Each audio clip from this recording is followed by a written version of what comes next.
All right, my name is Olatanmiwa Ibironke. I'm currently a senior associate in transactions and corporate finance at Ernst & Young Lagos. So I do more of transaction advisories, valuation, due diligence, and I also do more financial modeling, basically. Okay, so where I currently work, we do more of corporate finance. So I was very curious on what goes on in the infrastructure finance phase. That's the project finance. So I was willing to learn about it. Then also I discovered that we have this infrastructure gap in Nigeria, whereby there's basic amenities are not accessible to even the poor. So I just wanted to understand what goes on in that space and how I can contribute my knowledge to that space, basically. Yes, so my overall experience in the DFIP, I think it boils down to the way the classes are being conducted, right?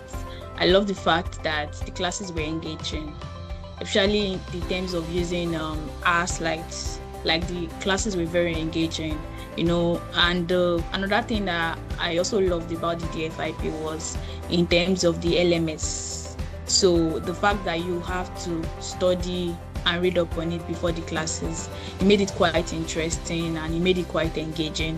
Then the knowledge from the course itself was very enlightening, because there's some things I didn't know. I'm not a legal person, but I got to learn about legal things that are very important in project finance.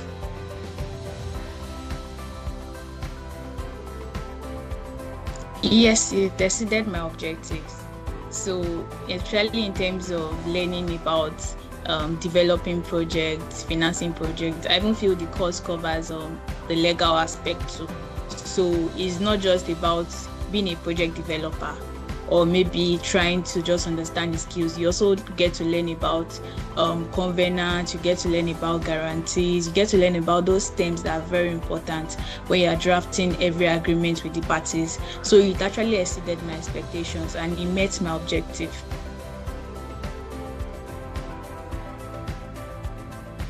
Yeah, so based on my knowledge, I do more financial modeling, and I believe that I can apply my financial modeling skills. I can assist developers, I can assist DFIs, I can assist investors and help them build a more bankable financial model.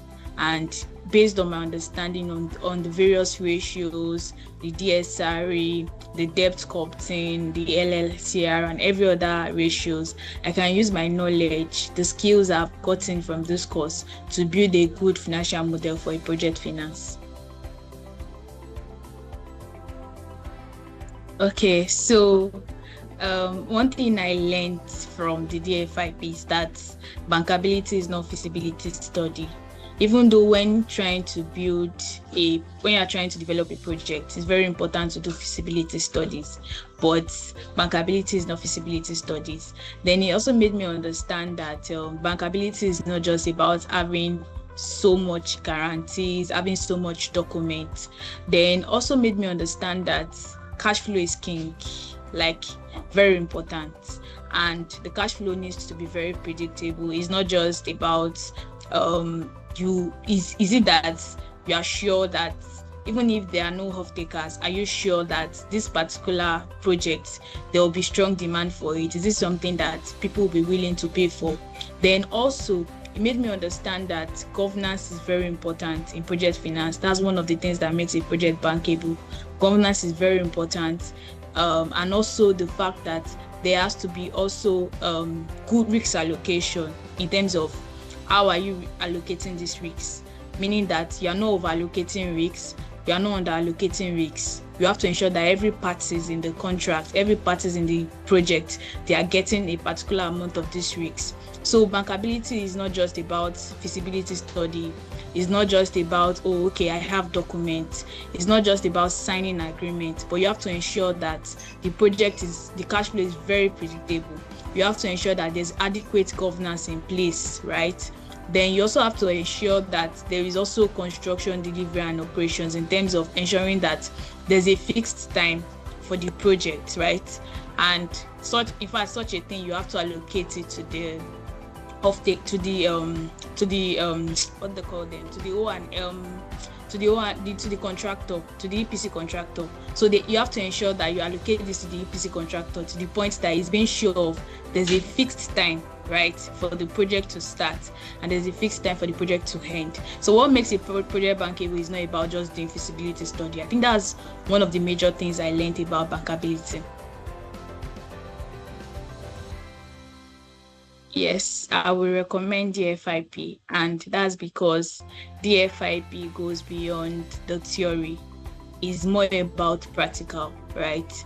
And again, also the fact that they are case studies, right? Real life scenarios, not just you're just learning the theoretical aspects. So there are practical sections where you look at other projects. Why do they fail? Why do they succeed? So after going through the LMS, after going through the classes, there are case studies that you can also look at and understand why project fails and why project succeeds.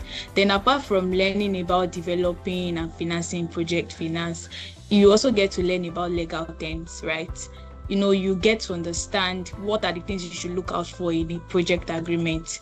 What are the very important things, right? So the course it goes from just theory to practical. So I will recommend the course to anyone.